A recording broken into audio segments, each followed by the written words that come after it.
All right,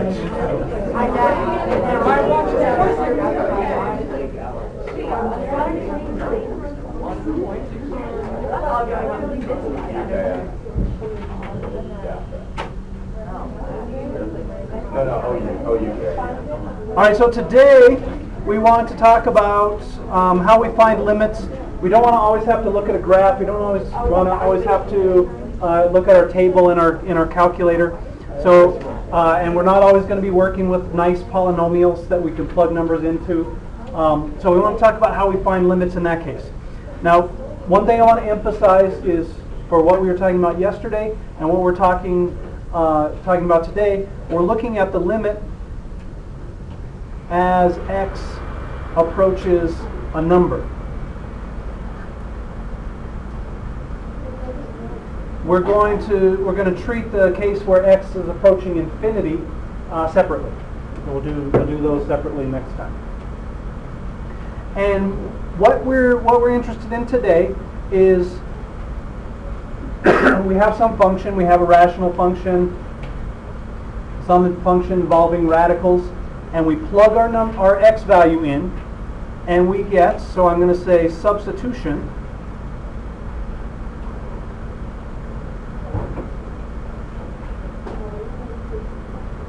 gives us the fraction 0 over 0.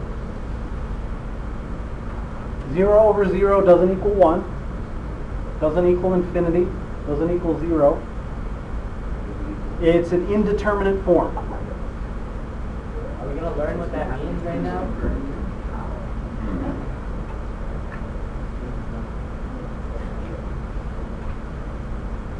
That means when we see 0 over 0, that tells us you have more work to do. Because sometimes it can equal 0, sometimes it can equal 1, sometimes it can equal infinity, sometimes it can equal a number. It really depends. So we can't tell. That's what indeterminate means. When we see 0 over 0, that tells us we have more work to do. So we're going to talk about a couple of techniques to deal with when we get the fraction 0 over 0. The first one is, the book calls it dividing out.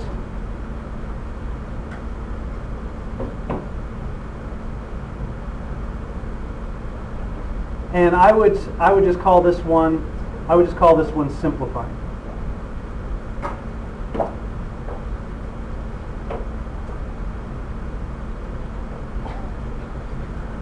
The idea here is that we reduce our fractions.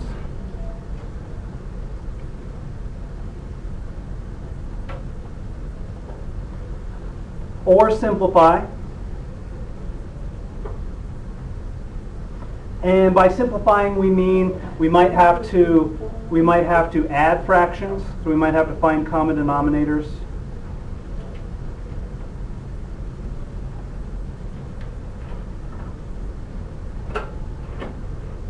We might have to add fractions.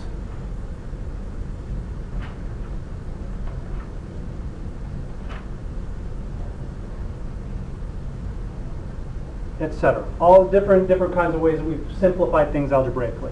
We reduce our fractions, we simplify before we substitute.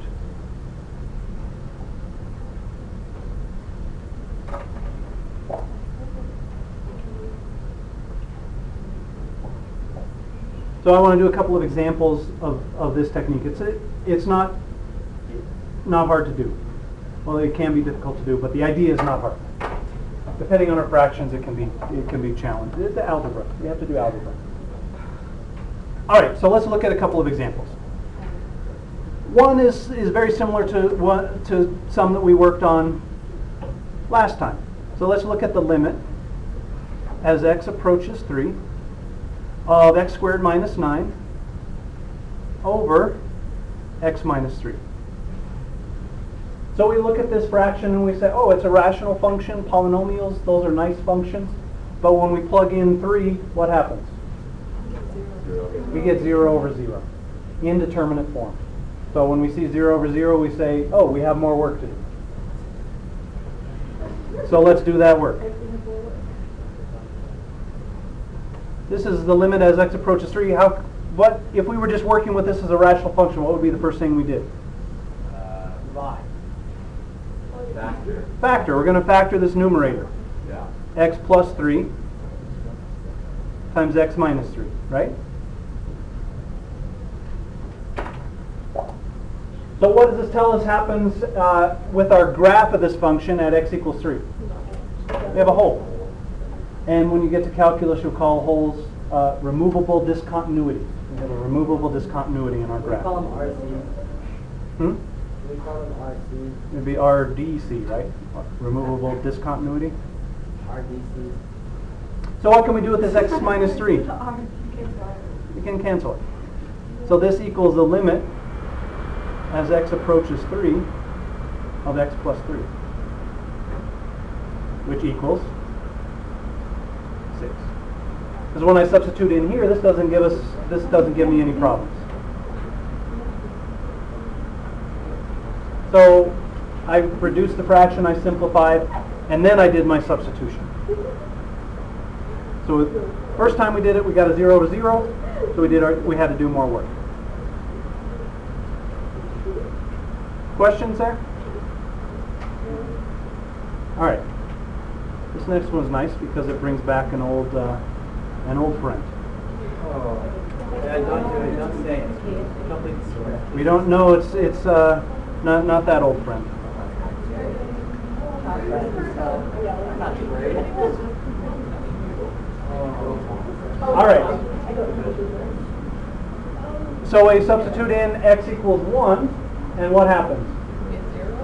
We get 0 over 0, indeterminate form. We have to do more work.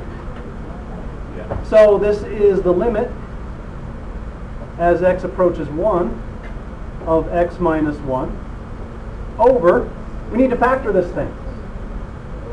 Just like we factored this. You remember how to factor perfect cubes? There's a rule for factoring perfect cubes. I never remember it. A plus or minus B times. Then there's some kind of rule, it's like first negative, always positive, something like that. I can never remember it. But we have a technique. What is a zero?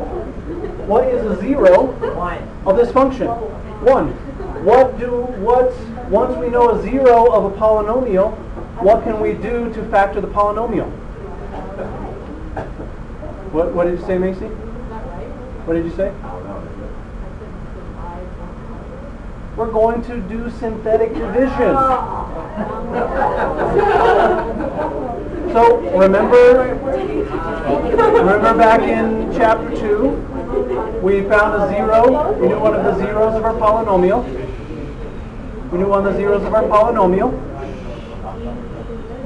And when we divided by that zero, we did synthetic division by the number that gave us that zero.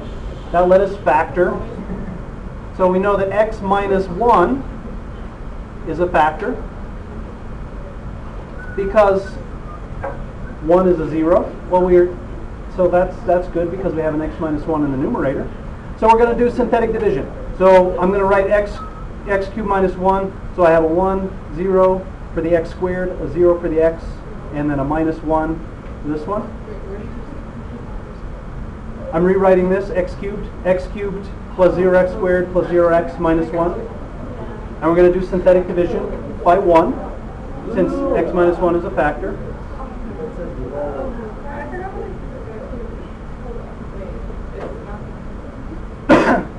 Yeah, here it's negative 1.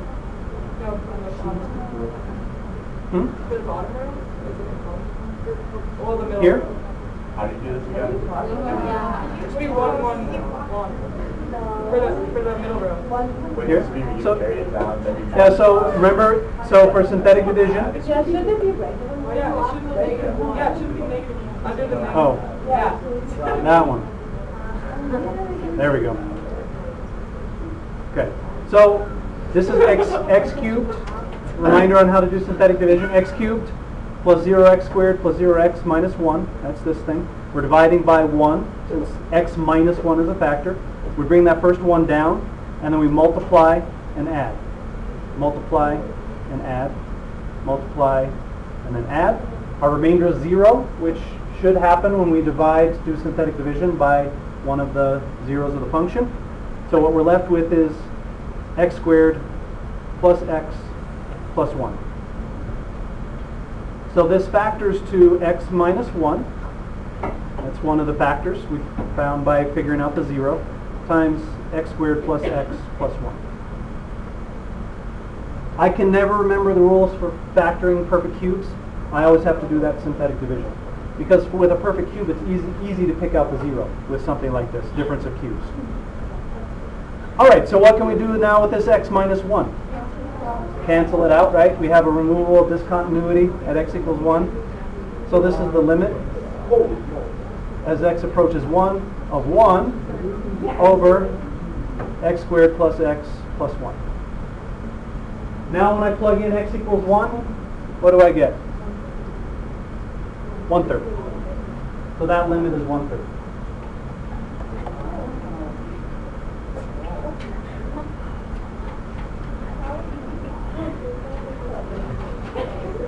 So was this the old friend that we expected? Yeah. All right, questions?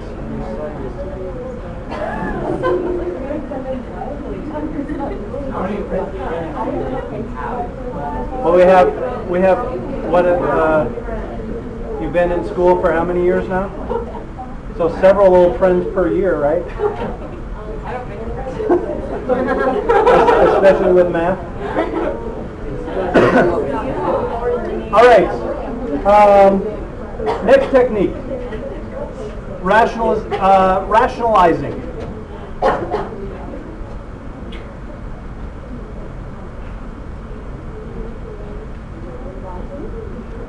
We use rationalizing when we have fractions that involve radicals.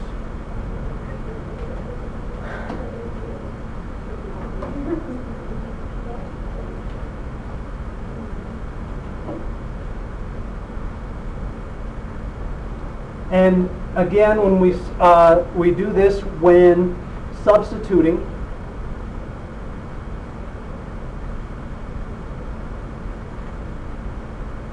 gives 0 over 0. So when we have some kind of fraction that involves radicals, we substitute and we get 0 over 0. We have to use the rationalization technique. So let's look at an example of one of those. So we have the limit as x approaches 0 of the square root of x plus 2 minus the square root of 2 over x. So I substitute in x equals 0. I think, oh, radical functions are okay. Substitute in x equals 0, and what do I get? 0 over 0. 0 over 0 says you have to do more work. So we need to rationalize this. Do we remember how to rationalize expressions that have radicals in them? Has to do with the conjugate. We're going to multiply the numerator and denominator by the conjugate. All right. So I'm going to multiply this by the square root of x plus 2 plus the square root of x. Oh, sorry, plus square root of 2 plus square root of 2. And now we're going to simplify. So when I multiply this out, I get the square root of x plus 2 times the square root of x plus 2. So let me write my limit again. X approaches 0. Square root of x plus 2 times the square root of x plus 2 just gives me an x plus 2. We get a plus square root of 2 times x plus 2. A minus square root of 2 plus times x plus 2. So that cancels. And then for my last one, I get minus 2 over, and I'm just going to leave this written as x times the square root of x plus 2 plus the square root of 2.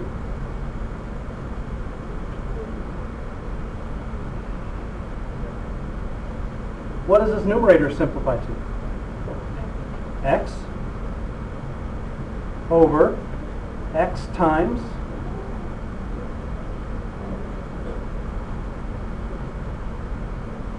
And what do we see here? We can cancel that x. So we get the limit as x approaches 0 of 1 over square root of x plus 2 plus the square root of 2. When we substitute in x equals 0 now, what do we get? 1 over square root of 2 plus square root of 2. 2 square root of 2. So the limit of this function as x approaches 0 is going to be 1 over 2 square root of 2. So it's okay to leave that on. Yeah. You've already shown me you know more or less how to rationalize denominators. Now the answers, just so you're aware, the answers that the book gives, they will always rationalize these. So if your answer doesn't look like the book answer, you need to rationalize the denominator, get your answer to look like the book answer. All right, let's look at one more, different kind of rationalizing. What if we had the limit as x approaches 0 of 1 minus cosine x over x? What happens here when we substitute in x equals 0? We get 0 over 0. That tells us we have more work to do. Do we remember how when we worked with trig identities? Another old friend. How did we rationalize when we dealt with trig identities? What would I multiply this by to try to rationalize this? 1 plus cosine x. So let's do that. And I'm going to rewrite it here.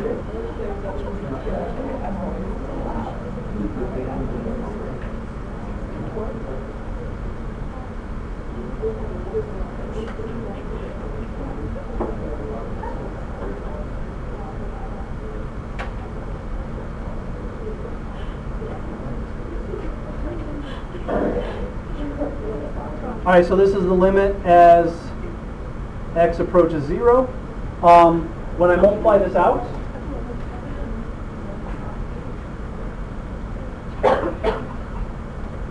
I get a 1, and then for the outside I get plus a cosine x minus a cosine x, so minus cosine squared x over x times 1 plus cosine x.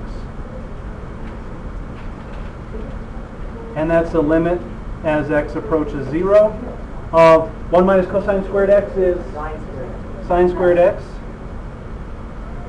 over x times 1 plus cosine x. And now when I substitute x equals 0 in there, what do I get? Sine of 0 is 0, and I get 0 times this. Oh no. We get 0 over 0 again. What do we do now? I bet you the answer is 0. In calculus, you'll learn a nice technique to use in this case. Well, guys, let's stop talking. What other technique have we learned to deal with limits? Learned to use to deal with limits. Plug and shut. What did we do in last night's homework? Make a table, make a graph. So let's graph this thing. Plug it into our calculator. We graph this. I'll draw the graph for you. The graph looks like this.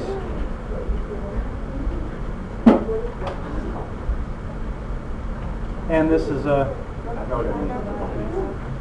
So, looking at the graph, what is this limit going to be? Limit equals 0. Is it always like that? Not always. So if you get a 0, 0, and then you can multiply, and then you still get a 0, 0, no, not the multiply, and then you multiply by the conjugate range, and you still get a 0, 0, does that mean that it's 0? No. That means you have more work to do. No. But if it happens again, you just graph it. For now, we would just graph it. Why did we just grab the bridge? Because we learned this nice rationalization technique, we thought, let's try to rationalize it. So like, if you didn't want to rationalize it, you can rationalize it. Well, or if the problem says find the limit algebraically, and then you can. In your homework tonight, several times. Right in the middle of your real life. Yes.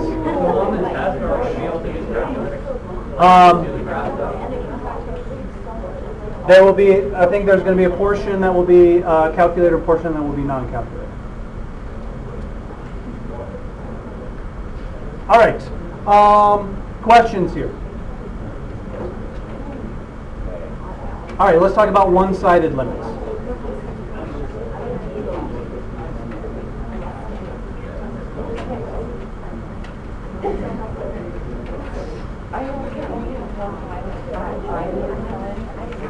So, guys, stay focused. Often it is necessary, it's important, it's desirable to look at the limits of our functions just coming from the left-hand side or from the right-hand side. So that's what we mean by a right-hand and a left-hand limit. So our notation is we say the limit as x approaches c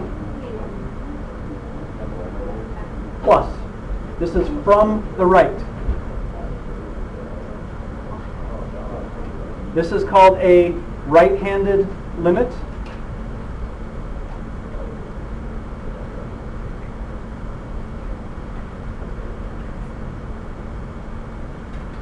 Or limit from the right.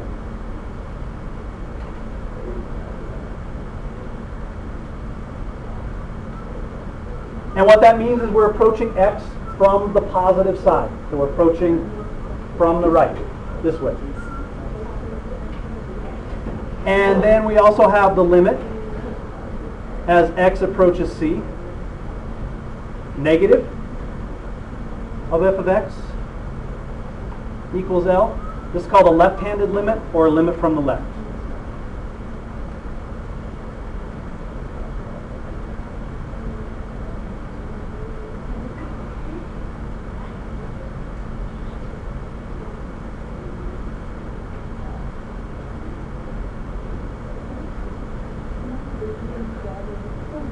And the way we pronounce this, the way we would say this is the limit as x approaches c from the right.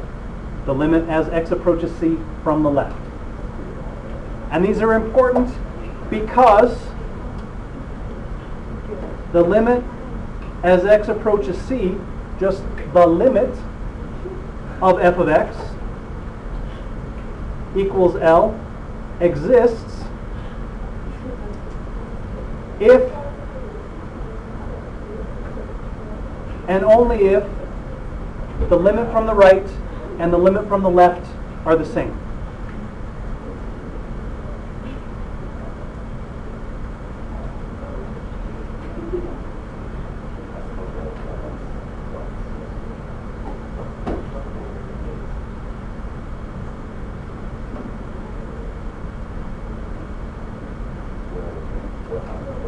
So our limits, our right-handed limit and our left-handed limit have to be the same for our limit to exist.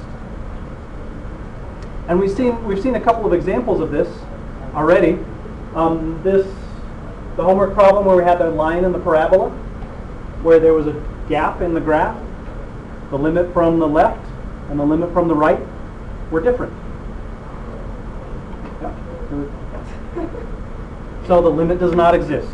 We looked at one of those yesterday as well. We said one similar to this, f of x equals the absolute value of x minus 2 over x minus 2. The graph of this function looks like this.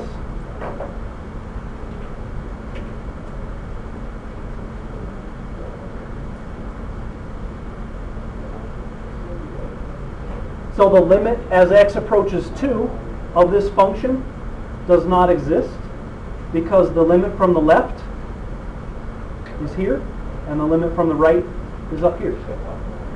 So we could say the right-handed limit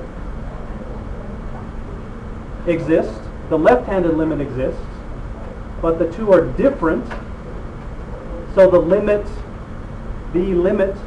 doesn't exist.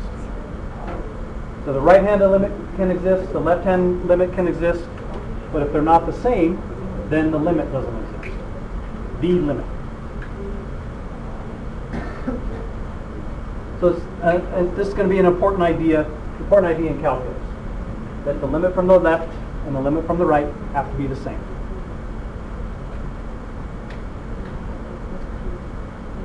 All right, questions here? Okay. I want to look at one important limit, really our first real taste of calculus.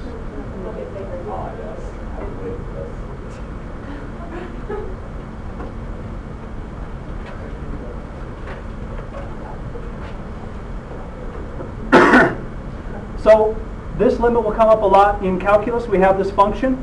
We want to find the limit as h approaches 0 of f of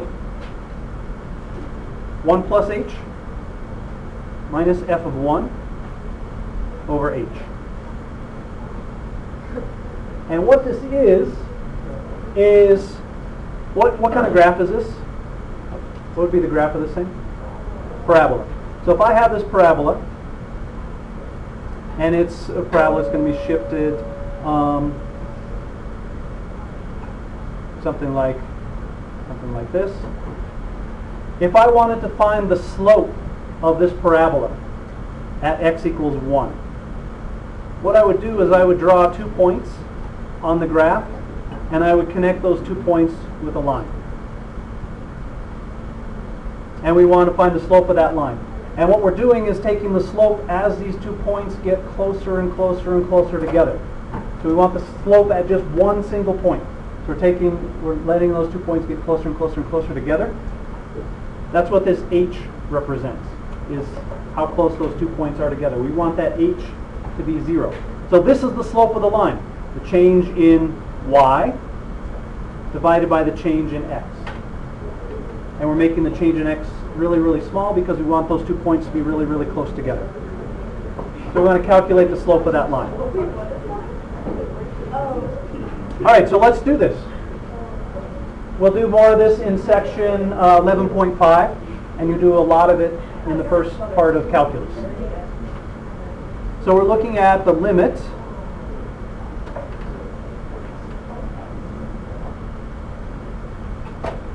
as h approaches 0. F of 1 plus h just means plug in 1 plus h for x here. So I have 1 plus h squared minus 1 plus h minus f of 1. Well, f of 1 is just 1 squared minus 1 over h. And if I plug in h equals 0 here, what do I get? We get 0 over 0. More work to do. Well, let's do this algebra. Let's do this squaring and the subtracting, etc. So this is the limit as h approaches 0. 1 plus h squared is 1 plus 2h plus h squared minus 1 minus h, and this is just what? 0. And this is all over h. So this equals this, equals a limit as h approaches 0. What does this simplify to? H squared plus h over h.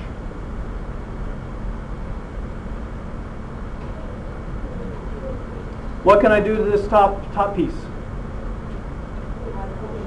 Factor out h.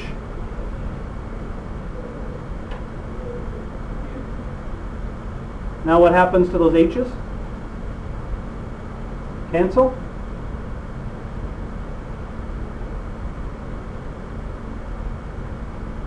limit as h approaches 0 of h plus 1 is 1. So this tells us that the slope of this graph at the point when x equals 1 is 1. So what this gives us the ability to do is calculate the slope of a graph at any point. And what you do in calculus is come up with a general rule for finding a function that will find the slope of the graph at any point on the graph. And we call this the difference quotient.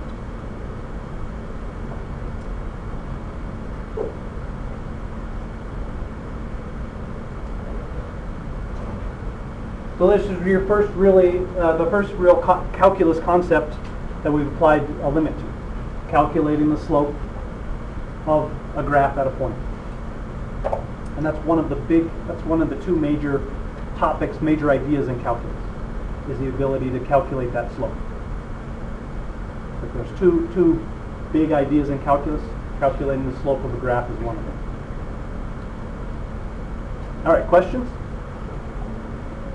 And you see, I just want to point out this function is pretty easy, pretty simple function, and there's a fair amount of algebra involved here. Lots of algebra involved in calculus. So, algebra is an extremely important tool.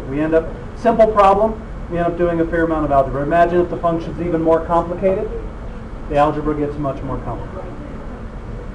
All right.